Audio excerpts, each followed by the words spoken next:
Bharat taxi দেশের প্রথম সমবায় ক্যাব পরিষেবা। তবে কবে থেকে শুরু হচ্ছে এই পরিষেবা সেটাই জানাবো আজ আপনাদের। ওলা উবেরের বিকল্প হিসেবে এবার আসছে সরকারি সমর্থিত ক্যাব পরিষেবা ভারত ট্যাক্সি। দেশের প্রথম সমবায় ভিত্তিক ট্যাক্সি পরিষেবা হিসেবে ডিসেম্বরে বড় পরিসরে যাত্রা শুরু করবে এটি।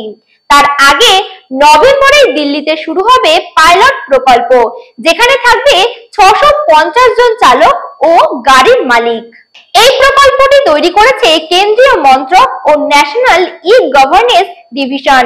তারা সহকারী ট্যাক্সি কোঅপারেটিভ লিমিটেডের সঙ্গে একটি মৌ স্বাক্ষর করেছে। বেসরকারি সংস্থার মতো নয়, এটি হবে সমবায় সংস্থা যেখানে চালকরাও সহমালিক। এই পরিষেবা তদারকির জন্য গঠিত হয়েছে একটি কাউন্সিল, যার চেয়ারম্যান জয়ন্ত মেহতা। তার সঙ্গে আরো 8 জন সমবায় কমিটির সদস্য যুক্ত থাকবেন। দেখছিলেন দেশ বিদেশ। নমস্কার।